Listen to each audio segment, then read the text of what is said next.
تو میں بجائے لگی لپٹی رکھنے کے یہ عرض کروں گا کہ ہمیں ایک نیشنل گورنمنٹ کی ضرورت ہے. ہمیں سینٹر میں ایک نیشنل گورنمنٹ ہونی چاہیے. جو گورنمنٹ آلریڈی ہے وہ بھی رہے, اس کے ساتھ ان کو چاہیے کہ آپ جو دوسرے ایک بڑی اپوزیشن پارٹی ہے اس کو بھی اپنے ساتھ لے کے چلیں. دیکھیں وہ اسمبلی میں آپ کے ساتھ بیٹھے ہیں, سینٹ میں آپ کے ساتھ بیٹھے ہیں, صوبائی اسمبلی میں آپ کے ساتھ بیٹھے ہیں, اور وہ بھی ایک سٹیک ہولڈر ہیں. تو یہ جس انفارچونیٹلی ہم یہ پچھلے 80 سال میں بھی ایک سٹیبل کنٹری نہیں بن سکے, تو ضروری ہے کہ ہمیں اب ایک جو ہے نیشنل گورنمنٹ جو ہے وہ قائم کی جائے. دوسرے نمبر پہ ہمیں دیکھیں ہر مسئلے کا حل فورس نہیں ہوتی, بلکہ فورس مزید نفرتیں کریٹ کرتی ہے. بلوچستان میں اگر کوئی پرابلم ہے, ہمیں ان بلوچ بھائیوں کے ساتھ بیٹھ کے بھی ڈسکس کرنا چاہیے, اور جو بات نہیں سنتے اور کہتے ہیں کہ ہم ہتھیار اٹھاتے رہیں گے, پھر ان کے خلاف تو ہمیں ہتھیار اٹھانے پڑیں گے. ان کے لیے کوئی معافی نہیں. ہاں اگر آپ ہتھیار رکھ کے بات چیت کرتے ہیں تو پھر وہاں ماحول کریٹ کریں, جینون ماحول کریٹ کریں کہ وہاں پہ آپ لوکل گورنمنٹس بنائیں. ہر صوبے میں لوکل گورنمنٹ ضرور ہونی چاہیے. لوکل گورنمنٹ کو اختیارات دیں. آپ پلیز کچھ سبق حاصل کر لیں, اور وہاں پہ جو لوکل قیادت آتی ہے, جیسے بھی آتے ہیں, جو بھی آتے ہیں, آنے دیں ان کو. بات چیت, ڈائلاگ ٹیررزم اور گولیوں سے بہتر ہے. لوگوں کے ہاتھوں میں بندوقیں دینے کے بجائے لوگوں کے ہاتھ میں کتابیں دیں, وہاں جابز کریٹ کریں. ابھی ورلڈ بینک کے پریزیڈنٹ پاکستان سے ہو کر گئے اور انہوں نے کہا کہ ہمیں نیکسٹ ڈیکیڈ میں 30 ملین جاب جو ہیں کریٹ کرنی پڑیں گی. اٹ مینس 3 لاکھ جاب ہر سال آپ کو کریٹ کرنی ہے. تو لہٰذا میری آپ سے گزارش ہے کہ آپ اس کا جو ہے آغاز بلوچستان سے کریں. آپ وہاں جو اپنے پولیس فورس قائم کرنی ہے, اس میں جو ہے یہ جو لوگ ہتھیار ڈالے ہیں جو واپس آنا چاہتے ہیں ان کو اس میں بھرتی کریں. آپ ان کو کسٹم میں بھرتی کریں. آپ ان کو, اگر آپ کو رینجرز چاہیے ان کے لیے اپنا بارڈرز کے لیے, تو اس میں بھرتی کریں. اور 1 سال میں آپ, اگر آپ کا 3 لاکھ کا ٹارگیٹ ہے تو آپ کوشش کریں کہ وہاں سے 5 لاکھ لوگوں کو آپ نوکریاں دیں.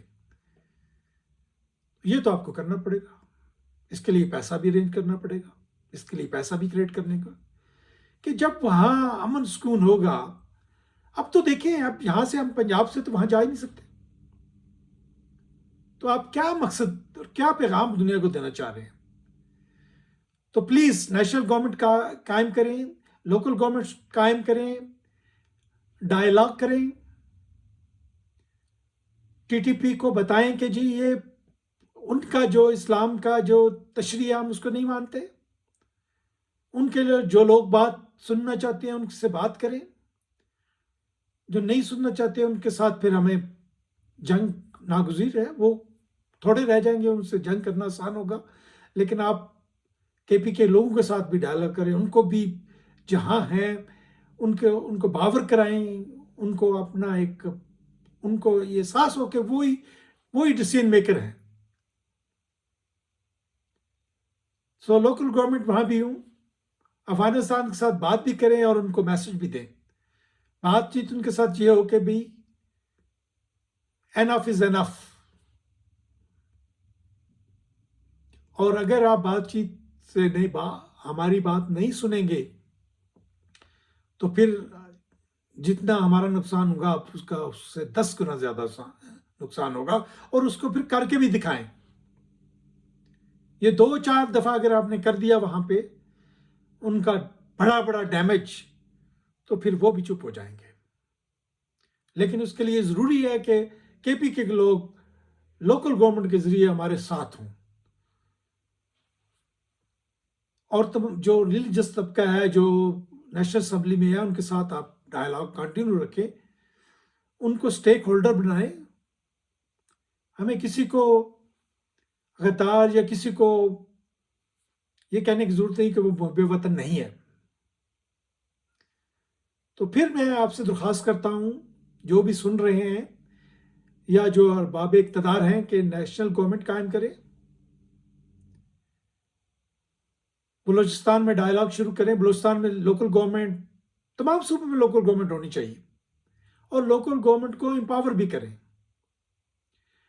اور جو لوگ ناراض ہیں ان کو اپنے ساتھ میں لائیں، اور نوکریوں کا بلوچستان میں جال بچھائیں. اگر وہ پیسہ خرچ کر رہے ہیں تو ہمیں بھی پیسہ خرچ کرنے کی ضرورت ہے. اگر وہ وہاں جا کے 20,000 یا 25,000 روپے ہتھیار اٹھا رہے ہیں تو آپ ان کو 50,000 دیں کہ وہ آپ کے ساتھ آئیں. یہ ضروری ہے. یہ 4-5 سال کریں گے، ایک تو وہاں امن آئے گا، وہاں سے پیسہ کریٹ ہوگا، وہاں آپ کے منرلز ہیں، وہاں آپ کا کاپر ہے، وہاں آپ کی سوئی گیس ہے، وہاں آپ کے دوسرے منرلز ہیں، ریئر ارتھس ہیں، وہاں آپ کے لوگ، وہ بھی آپ کا سرمایہ اور اثاثہ ہے. تو یہ جو جتنے واقعات ہمارے اب ہو چکے ہیں پاکستان میں، جس نے پاکستان کو ہلا کے رکھ دیا ہے، یہ ایک ویک اپ کال تھے. تو اب ہم دیکھتے ہیں کہ آپ ان سے کیا سبق سیکھتے ہیں.